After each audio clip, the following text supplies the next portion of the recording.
Continuing our series on lessons that we've learned from our dogs, we're moving on to Tracker, beginning with his lessons, which were many, but Jenny and I picked out a couple each, 3, in fact, that were at the top of our list. So I'm going to let Jenny go first with what was the first lesson that you learned from our Tracker boy? Well, I wrote down believe in your dreams.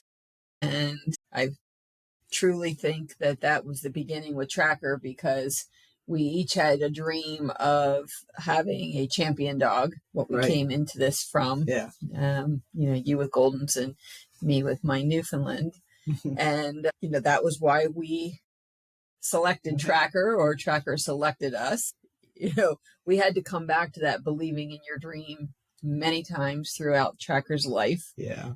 Even from the very beginning, because Tracker was exactly who he grew up to be, with that impish, boyish, going to push you to your limits from probably the first time we met him. And we had many conversations of whether we were ready for him. And we're experienced dog people, from obedience and, training. And we saw Tracker exactly as he was when he was still in his litter. Yeah. Are we ready for him? And I think that kind of set the tone going forward with that dream, wanting that confirmation dog, that champion, and learning along the way. And the dreams that came about as each chapter kind of opened up, and we were able to discover that there were many facets of the dog world and beyond the dog world, getting on TV. Gosh. Yeah, exactly. Kind of like with a seed of one, this is what we want. And then something simple as we like a champion dog, AKC champion dog. Yes. And, then the dreams just kind of went from there with the different competitions and being able to have this journey with him that took us like Westminster. I mean, that being like, oh my gosh, Westminster, the National Dog Show, watching it on TV and, Tracker competing there for the first time and having him in the top 20, and who would have thought when we first were looking for that confirmation dog that we'd travel with him to California twice, and all the adventures in between. Kind of covered in a different way. I said, go for it and really it was about the dreams, and similar to what you're talking about, starting with something very basic and genuine. Wanted a champion dog and not realizing how hard that is. People might think it looks easy, but it isn't. A ton of effort goes into that, a lot of competition. But I think the eye-opening experience was when he was 7 months old, and it was only his second show. We went to the National, and as a puppy, he won one of his classes against 30 other puppies. And it was really fascinating to just experience that. And then a couple days later, we went to the top 20 event there. I mean, that's where that dream was born. I literally felt like I got this download of he belongs there. And that's the kind of dog we have right now. It has that kind of capacity and potential. And it just stuck with me, was implanted, and all. I looked around at it, and we didn't know many people at all. A couple people at our table, and that was it. Looking at all these strangers and all these dogs that we've come to know very well, since that time, which would have been in 2011, so 13 years ago, that there was so much more to it, but to go for it, not to shut it off. And there were downsides and consequences from pursuing that, and major challenges to get to the next level. But that he led us through, like, he knew where he was going, and we didn't, or I didn't. I had no clue that whole world existed. So, but when I had the glimpse at the top 20 gala and had the simultaneous experience of him winning an event at the national, it was very clear that those were symbols or indicators of the path. And as long as he was go for it, keep going for it, embracing the challenges instead of, what we've seen since then is a lot of people do some things with their dogs and then they go do something else and they don't pursue it. And that's fine. Only you have to have a lot in you to do this, like what we did with Tracker and some of the obstacles that came up. But that, just go for it. Go for it as far as you can go. And as each door opens up, go for that and take it as far as you can.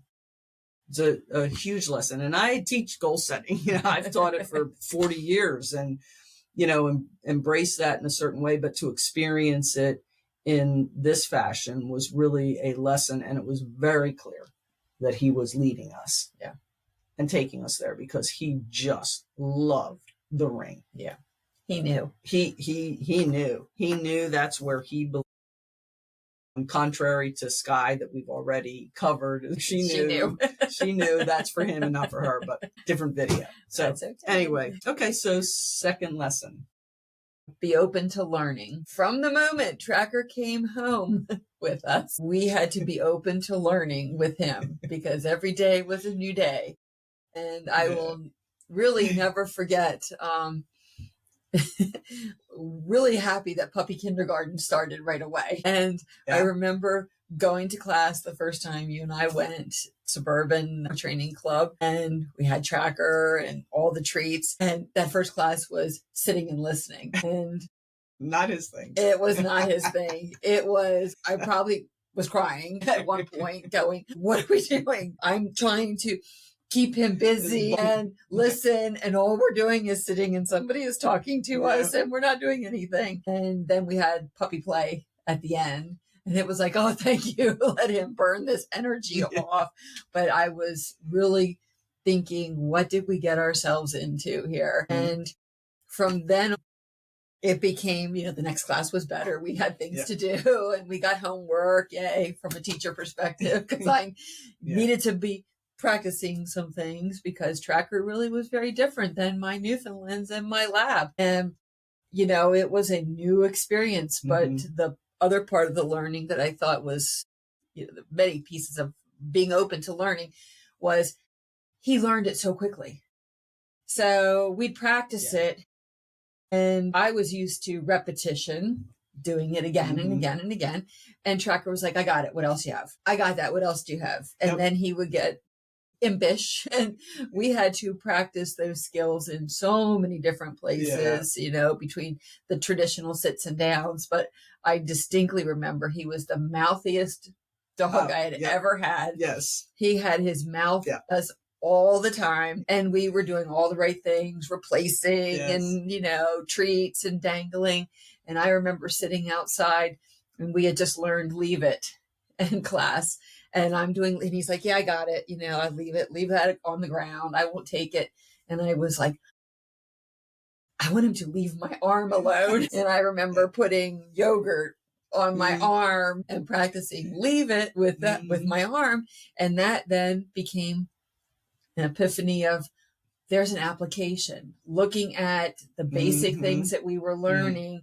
And then how do we apply them in the world that we're living in? Because truly, you can learn all these foundational skills and they do great in class. And then you have to live with this. Tracker was the first to teach me many of those things.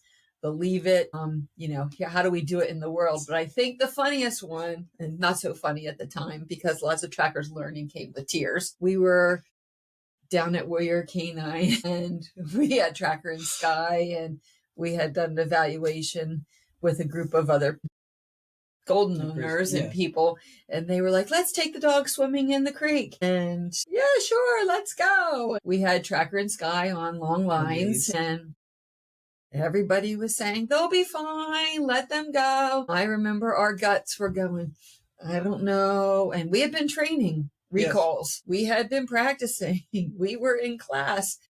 And so we hooked them, and they were fine For a until while. I can still see Tracker chasing the toy in the creek, and it went a little bit farther than it had gone before. And I can still see that boy turn around and look at me. And in my head, I'm like, we're screwed. And he's going. And Sky went, well, if he's going, I'm going. And there they went downstream.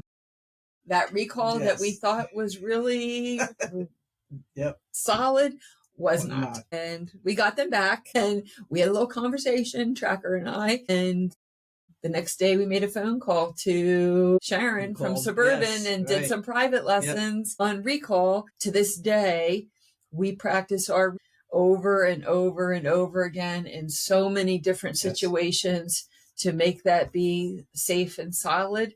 But Tracker must have known that we needed to learn that lesson. Exactly. Well, he came with a plethora of lessons for sure. My second one was perseverance, and kind of applies to a lot of this, like persevering through all the learning, persevering through the ups and the downs, which were many in a lot of different ways. But I was always good at persevering. That was something I had a lot of persistence. But this, the maximum possible, stay in there, hang in there, persevere, things will turn around, it'll get better, keep applying the new lesson. It's like, here's a lesson. I gave you that lesson last time. You didn't learn that. So do another one, and just keep learning, and persevering through all of that to get to the place, really through his whole life, the arc of life cycle, and coming into his senior years where everything just falling into place with all of those lessons. And you could just see, he's like, you have learned. Very good, little grasshoppers. I have taught you all well, and now I'm going to enjoy my retirement. But that aspect of perseverance, thinking that you have a lesson under your belt, and then he comes along and it's like, yeah, you can go, you can climb another mountain with that. Let's push it a little farther. Let's go. That's so good, yeah. I'm going to jump to my third one and just flip it around a little bit here. One of those, the third lesson, and it fits in with the other comments that I've made, and that is respecting boundaries. And very specifically, he was the kind of dog that didn't like dogs in his face. Everybody thinks that golden retrievers love every dog, and people are like, oh, they don't think about the aspect of a dog that is similar to a child, and that is the expectation of dogs liking every dog and letting dogs run up to them in their face. And he did not like that from the beginning of his life. He's like, just don't get in my face. Don't get in my face. Please respect my boundaries. And then he reflected that. I'm sure you have some examples here of how he would look at us like, hey, those people aren't respecting boundaries. That dog, that person, that over there. Like, he knew that, not only for himself, but others. He's like, hey, everybody should be respecting boundaries here. And that was a hard lesson, just like it would be for any, particularly a golden retriever, a very friendly type of dog owner, that there are differences. And it's, a dog can then have its own reactions to that are more like animals, like growling, like baring its teeth, and that you have to respect those signals that they're giving you. And as we learned that the hard way, and for a while, Tracker had a reputation, of being a reactive dog, and there's a reason for that, with other dogs basically attacking him. But all in all, it was about respecting him. And then it's like, look, I like to be famous, but I do not need to have every dog in my face. And as a person, neither do we. We don't come up to people and get this close. It would be highly offensive to do that, where somehow in the world we think that's okay with dogs, and it just plain isn't. So I think that respecting boundaries, and that, applies all across the board with people as well. Respecting people's boundaries in small ways and large ways. And it's just a great reminder of healthy relationships. So that was my third one, and very powerful. And all three have been, but that one is an overarching lesson. Yeah, I would agree with that too. Yeah. And that really helped us as breeders in educating our puppy families about this world that has changed. You know, it seems to have like shifted to, oh, my dog's friendly. My dog can come and greet your dog. It's no, you know, and I think that, you know, part of maybe what Tracker's gift to us was for as hard as that time period was in working with him after he was attacked, it was a way that we then learned and educated ourselves to, wait a minute, it's not okay for people to not be in control of their own dogs. Right. And, you know, even when that happened in class, when I had that instance with somebody who was a very experienced person that was not in control of their dog in class. Yeah. And it was, wait, my job when I'm with my dog out in the world, it is my dog and me. Right. That's it. And it's my job to protect him and watch over him. So no, it's not okay for you to bring your dog over here.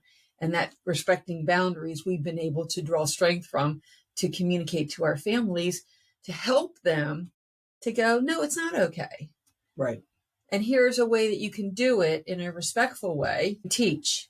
And it doesn't matter what, you know, you don't even need to find out whether your dog is going to not like puppies or, you know, or dogs in their face. It's just respecting their boundaries, period. That's it. Yeah. That's what it is. That the expectation is set properly. You're out working with your dog, enjoying your dog. This is not playtime. Right. And that you can pick playtime. Right. And kind of an extension of that is some dogs, golden retrievers included, only have a small circle of friends. And they just like certain dogs. And others they don't like, just like people. And somehow I think that's a big message to get through. Yes. But a lot of our puppy families have learned that. It's like certain dogs, this is their, you know, close circle, just like people, you know, more like an introverted type person, where it's just, you know, small circle of friends or one or two. And that's great. That's, you know, what they need. And others are just like, get me out. I want to meet everybody. I want to be friends with everybody. And they're on the other side of the spectrum. But that's a very outgoing, gregarious, different kind of dog. And not all Goldens are like that. You know, if we're talking about Goldens, I think people have this stereotype that they're going to love everybody and want to be with everybody and, you know, people and kids and babies and every other kind of dog. And it's just not true. That's right. So that's a mega lesson. Yes. You know, in there about dogs and dog behavior and respecting the dog.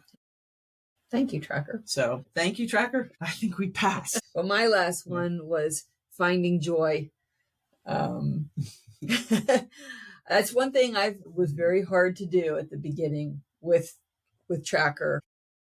It goes back to the learning and finding that joy in, even when he's being his most impish self, you know, time goes so fast.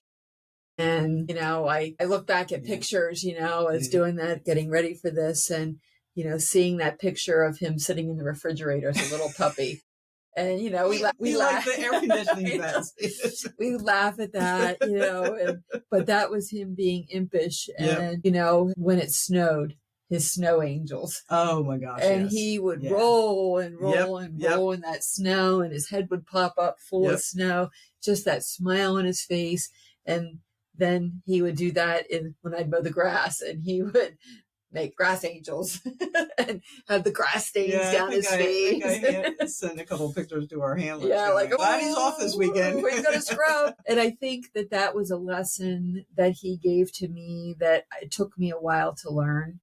It was a hard one because I was so focused on that dream part of, you know, in all honesty, like leaving a show, like packed up. I'd have everything packed up before you guys got back to the setup, when I'd be so disappointed in an outcome. And I really had to find a way to find that joy to go, wait a minute, it's the game. And It took me a while. I wrote down a couple experiences because it seemed like I always had these lure coursing when we would go. And the first couple times he was great. He would chase the bag and he'd run and run and run. He'd, you cross the finish line and I'd be able to grab him. And we had a favorite person with lure coursing. And probably one of the last couple times he would figured out, here is his intelligence, that when the starter, the judge is up on like a ladder and the finish line is there, he learned that that's where the game ends. And I don't think I want the game to end. So he would cross the finish line and look back and then run. Now, yes, we did practice recalls and yes, we had much training, but when you're in that impish play mode of, I don't want the game to be over, he would run around and come just close enough that it would be, I almost got him. And I can still see Diane laughing. And it was probably one of his last times that he ran. And I caught him and she just hugged him to pieces. And she said, I just love you, Tracker. Yeah. And, love your just love spirit. And I will always remember that going, why get upset? Who cares? That wanting, that seeing his joy, just that spirit. And the other one that sticks out in my mind was when I was competing in obedience with him. And the poor ring steward, I'm doing my off-lead healing, took a water bottle and was crinkling it up to throw it away. And Tracker was like, oh, toy. Left the ring to go find the toy. That you don't qualify, when that happens. And the poor ring steward was so apologetic. But, it becomes part of the story, the good stories that you tell. Right. And I did learn in class, it's like, well, nobody wants to hear that you got 100 and you were perfect. We all bond over those stories that we remember. And Tracker did have a lot of DQ stories. I did have tears, but I had to find that joy in telling the story now with fond memories of it was a game. And having to learn that. Yes. So I'm carrying that forward, Tracker, with your great granddaughter Moxie. Yes. Remembering, we did get you back. Find the joy. That's right. So exactly. Those were my lessons. Okay. Very good. All right. Well, while there are other ones, I think this covers 3 each to really digest. It gives you a good flavor about Tracker. And we thank you guys for watching and tuning in.